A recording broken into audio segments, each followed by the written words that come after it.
Kaya is instantly captivated by this bizarre swamp. Are you going to tell me something? I promise I won't laugh. Just like seeing a face you've never seen before. The seemingly understanding Chase always manages to put people on edge. What do you think of today's musical geniuses? She seems to position herself as a savior. Dropping in on Kaya's house, the mess and unwashed dishes left her feeling helpless. Chase seemed to be surveying her kingdom, reveling in Kaya's awkwardness and discomfort, but just when he was about to touch the taboo, this innocent boy starts playing dumb. What did you say? Oh, I'm so sorry, I really didn't know. I'll be heading home now. Mind if we get to know each other? I think you're quite charming. I just think you're really unique and smart, but I'm not going to pull any wild stunts. Unless you're willing to let me, of course.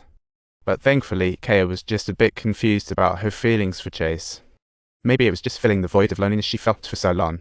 Gradually, Chase began convincing her to explore the outside world. Throughout this relationship, Kaya was always passive, letting Chase call the shots, but just when things were heating up. Tate unexpectedly returned, seeing the couple holding hands. She didn't intend to interfere, but overheard Chase bragging. It was like a smoke show when she was asleep. She was really wild. Oh my gosh, she raised all her brakes. Can you believe he said that?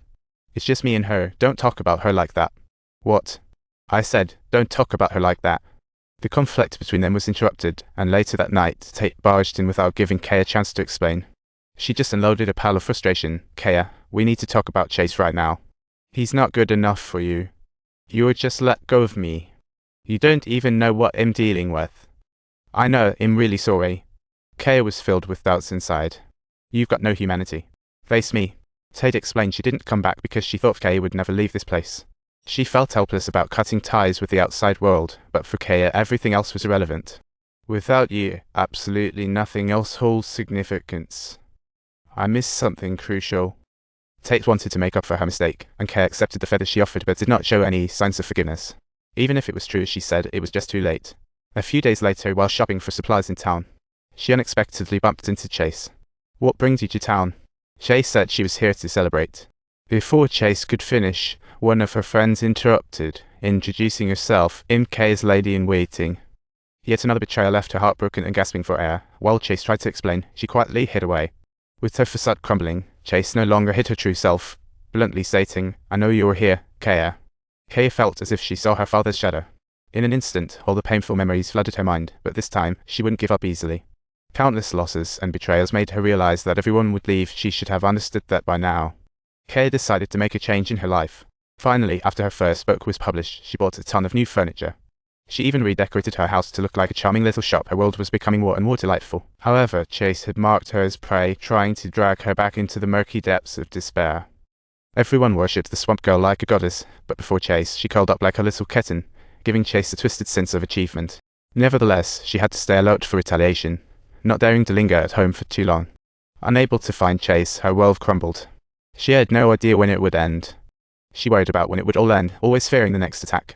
Yet she refused to let Tate intervene in anything. Kay planned to visit the city to meet with publishers and discuss the release details of future books, intending to tackle Chase later when things settled. The next day, Kay arrived at the grocery store and carefully copied down the moving schedule. As soon as the owner saw her face, he was fuming. He thought he should go confront Chase and demand justice. A few days later, she carefully applied makeup, cleverly concealing her bruises. Amid the gossip of the townsfolk, she boarded the earliest moving truck, heading to the city to meet with the editor of the publishing house and spent a night at the hotel. The next morning, after a quick breakfast, she hurried back to town. And that's the whole saga of the Swamp Girl. Now she sits in court. Facing charges of first-degree murder, Kay quickly tuned out the outside criticism, like nothing happened. She was immersed in the rhythm of her swamp life, painting, dreaming, and trying hard to be at odds with the noise of the outside world. The old lawyer fought fiercely, claiming tides would wash away evidence, and the moss-covered tower had long been crumbling. Moreover, Kaya and Chase used to be close lovers, so finding red fibers from Kaya's hat on Chase wasn't a surprise.